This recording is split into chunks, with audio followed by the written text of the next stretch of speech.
Hey guys, I'm Yusuf with the Collectiv Crew, and today what I'm going to share is a little UI tip for your Power Apps when using a gallery.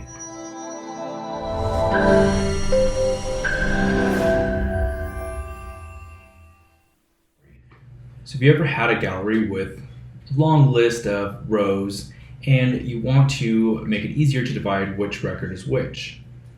As you can see in this example app I have, the issue tracker, I have all these different rows in here. And so it's kind of hard to tell which one is which. I can add a divider if I want, or which is a nice option, is I can add alternate row colors to the app. There's not a out of the box feature for that, but there's a little trick we can do, which is assigning a row number to each record. So if I have a row number for each record, I can use that to make alternate row colors in my gallery so that I could have something like this here. This makes it a lot easier to scroll through for your users and able to see the different row items, easily separating them with just a shade of color of your choice. But in order to do that, I do need a row number. And now, if you're using something like SharePoint, you'll have an ID number. You could use that, but if you have deleted a record, you're going to have a gap. So it needs to be consecutive numbers. So we don't ever want to use ID, especially if you're filtering your data in a specific way. So what we do is we're going to add a row number to our collection, then use that to create the alternate row colors. So what I've done is here on my refresh button, which I'm going to use to collect the data, I have a collection called Collect Open Issues. So the first thing I have in here is I have my clear, just to clear it out because I'm using a collection, so I want to clear it every time I run so I don't double the records I have in there. And I'm going to use the for all function. The for all function allows you to run a loop of the data source, collecting data's record one at a time, each record one at a time. This is where we can use that loop to add the count of rows to assign a row number so that it's in consecutive order. I wouldn't be able to just do clear collect because it collects all the data together. It's not going to run a loop, so that's why I have to use for all. And so I do for all of my, this is called issue tracker, this is my data source. And then I put collect in the name of my collection. And I use the last and first end syntax. I'm using that so that it's pulling the total records that have been counted so far in the loop in order to assign a number.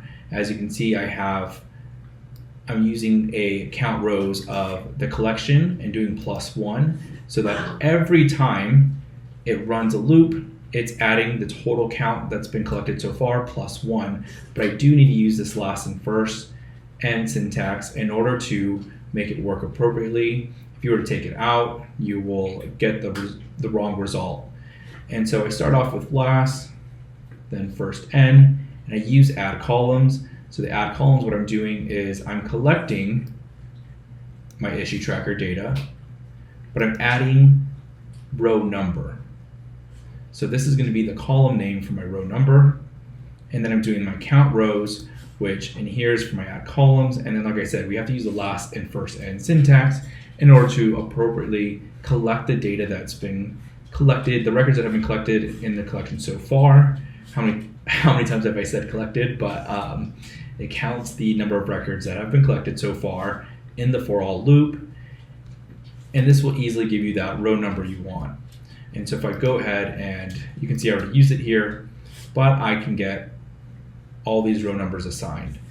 And now with a row number assigned, I can go ahead and add a rectangle icon.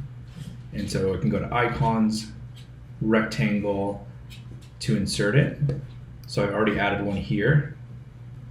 And you want to make sure it's at the back. So I went and reordered send to back.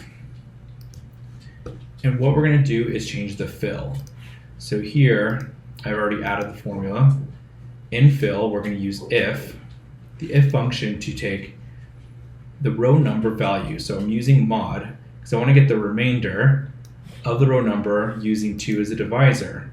So if it equals 0, it's going to be this light gray. If it doesn't equal 0, it's going to be white, meaning it's an odd number. And so what you can see here is I took the visibility off, but I just put back on now. So I can see my odd numbers are white, my even numbers have that gray, and it's just simply using the mod function, like I said, to get that remainder, find out if it's an even or odd number. You can change this to whatever.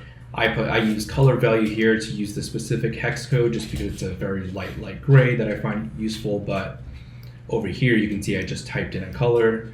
So you can add a hex value, or you can use some of the colors in here, like let's say slate gray is an option, and that will change it.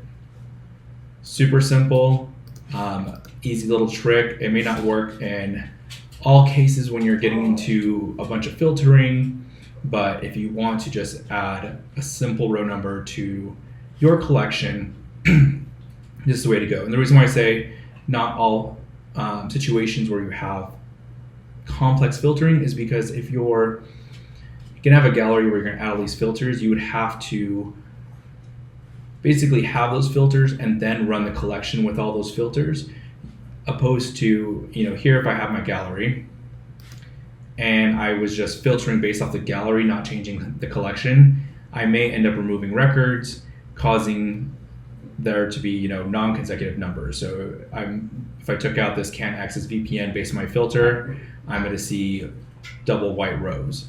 And so that's why it has to be based on running the collection together all in one.